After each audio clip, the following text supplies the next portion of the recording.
খালেদা জিয়ার স্বাস্থ্যগত নানা পরীক্ষা নিরীক্ষা চলছে। জানাবো বাতিল হতে পারে রেলওয়ে নিয়োগ পরীক্ষা। জানাবো কোটা ইস্যুতে সর্বাত্মক অবরোধের ডাক, যা ভাবছে আইন শৃঙ্খলা বাহিনী।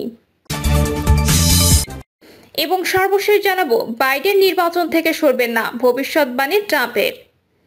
শুনছিলেন সংবাদ শিরোনাম, এবারে বিস্তারিত। খালেদা জিয়ার স্বাস্থ্যগত নানা পরীক্ষা নিরীক্ষা চলছে। বিএনপি চেয়ারপারসন খালেদা জিয়ার স্বাস্থ্যগত নানা পরীক্ষা নিরীক্ষা করা হচ্ছে। তার চিকিৎসায় আজ বিকেলে মেডিকেল বোর্ড বসার কথা রয়েছে। গণমাধ্যমকে তথ্য জানিয়েছে খালেদা জিয়ার ব্যক্তিগত চিকিৎসক ডক্টর AJM জাহিদ হোসেন।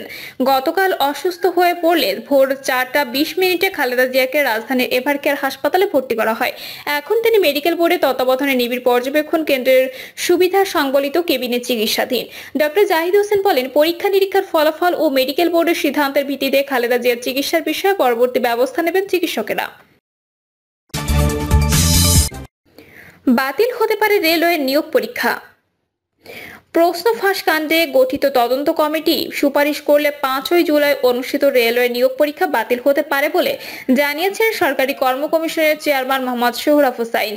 গণমাধ্যমকে এসব কথা বলেন তিনি। পিএসসি চেয়ারম্যান বলেন, এরই মধ্যে এই ঘটনায় 3 সদস্য তদন্ত কমিটি গঠন করা হয়েছে।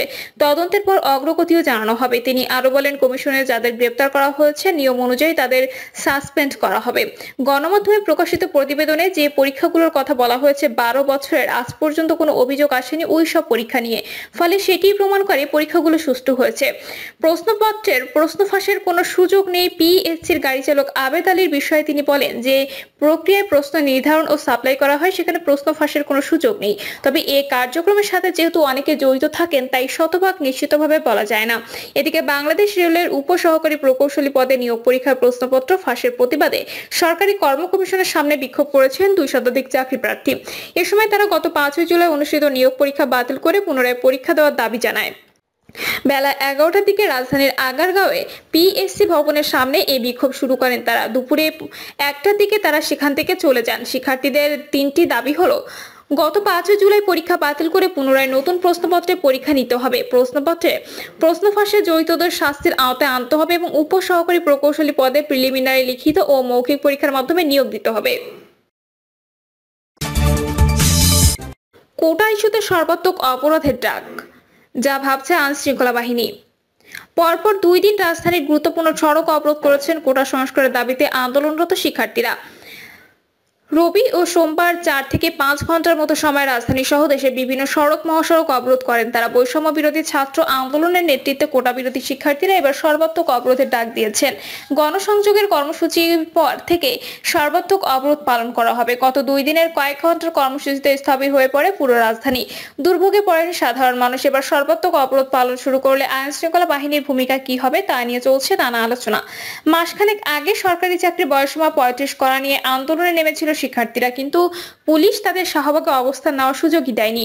এমনকি আন্দোলনকারীদের 12 জনকে গ্রেপ্তার করে মামলাও দিয়েছিল পুলিশ। কিন্তু কোটা আন্দোলনকারীদের ক্ষেত্রে পুলিশের নীরব ভূমিকাতে প্রশ্ন উঠেছে। আইন শৃঙ্খলা বাহিনীর কর্মকর্তারা বলছেন, একটা বিচারাধীন বিষয় নিয়ে শিক্ষার্থীরা মাঠে নেমেছেন। এজন্য মাঠ পর্যায়ে কর্মকর্তা ও সদস্যদের ধৈর্য ধরে পরিস্থিতি পর্যবেক্ষণ করার নির্দেশনা দেওয়া হয়েছিল। নাগরিক দুর্ভোগ হলেও পুলিশের পক্ষ থেকে কোটা বিরোধী আন্দোলনকারীদের সড়ক থেকে সরিয়ে দিতে চাপ প্রয়োগ করতে দেখা যায়নি। তবে সর্বাত্মক অবরোধে পুলিশের ভূমিকা পাল্টে যেতে পারে। ঢাকা মেট্রোপলিটন পুলিশের অতিরিক্ত কমিশনার AKM হাফিজ আক্তার বলেন, ছাত্রদের আন্দোলনে পুলিশকে ধৈর্য ধরে পর্যবেক্ষণ করে পরিস্থিতি নিয়ন্ত্রণে আনার নির্দেশনা দেওয়া হয়েছিল। কিন্তু কেউ যদি আন্দোলনের নামে ধ্বংসাত্মক কোনো কার্যক্রম শুরু করে তবে পুলিশ অবশ্যই আইনগত ব্যবস্থা নেবে। পুলিশের একাধিক কর্মকর্তা জানিয়েছেন, কোটা বিরোধী আন্দোলনকারীদের সঙ্গে যাতে পুলিশের কোনো সংঘর্ষ না হয় সেজন্য সরকারের উচ্চ পর্যায় থেকে নির্দেশনা দেওয়া হয়েছিল। আদালতের রায় বলে সরকারের পক্ষ থেকে বিষয়টি প্রথমে পাশ কাটিয়ে যাওয়ার চেষ্টা করা হয়, কিন্তু নাছোড়বান্দার মতো আন্দোলনকারীরা একের পর এক কর্মসূচি দেওয়ায় সরকারও নড়ে চড়ে বসেছে। পরে পরিস্থিতি যাতে উত্তপ্ত না হয় সেজন্য ঠান্ডা মাথায় পরিস্থিতি নিয়ন্ত্রণে আনার চেষ্টা চলছে।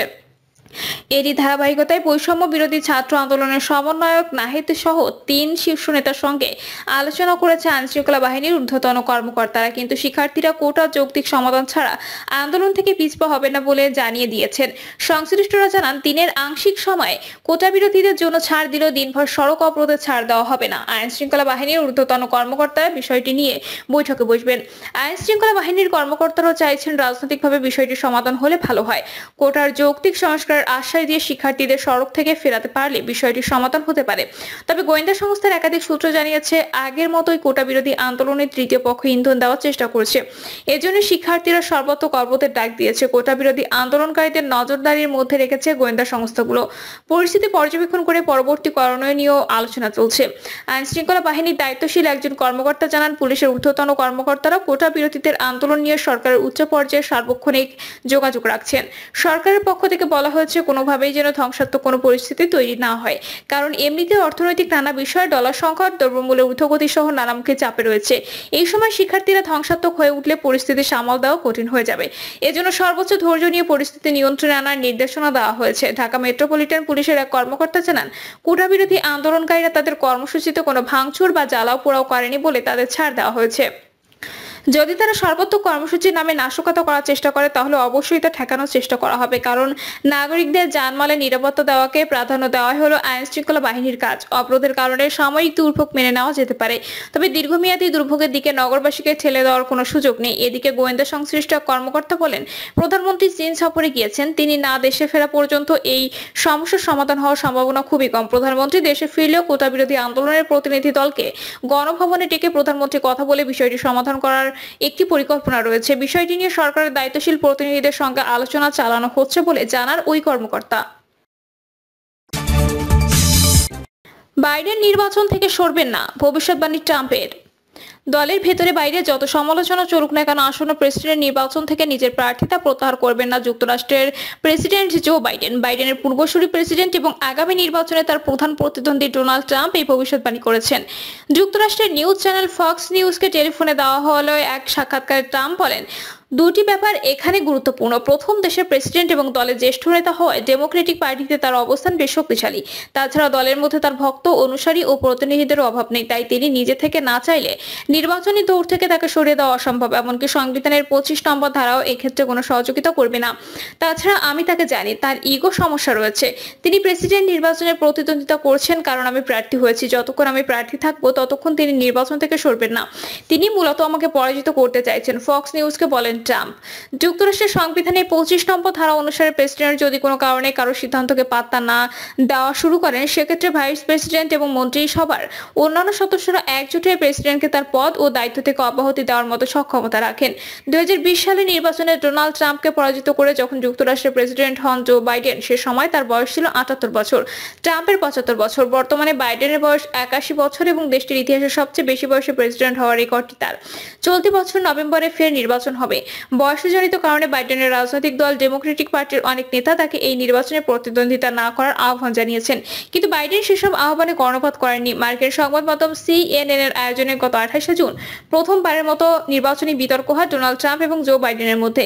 বিতর্কে দেশের অর্থনীতি সামলানো, পররাষ্ট্রনীতির রেকর্ড ও ব্যাপক সংখ্যক অভিবাসী আগমন ইস্যুতে বাইডেনের তীব্র সমালোচনা করেন ট্রাম্প, কিন্তু স্পষ্ট ও আত্মবিশ্বাসপূর্ণ যুক্তি দিয়ে সেসব সমালোচনা খণ্ডন করতে অনেকাংশে ব্যর্থ হন বাইডেন। তাকে বেশ ক্লান্তও দেখা যাচ্ছিল সে সময়।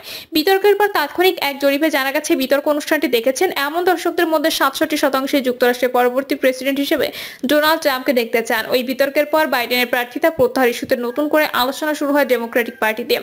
দলের কয়েকজন গুরুত্বপূর্ণ দাতা জানান, বাইডেন প্রার্থিতা প্রত্যাহার না করলে ডেমোক্রেটিক পার্টি তহবিলে অর্থ প্রদান করা বন্ধ করে দেবেন তারা।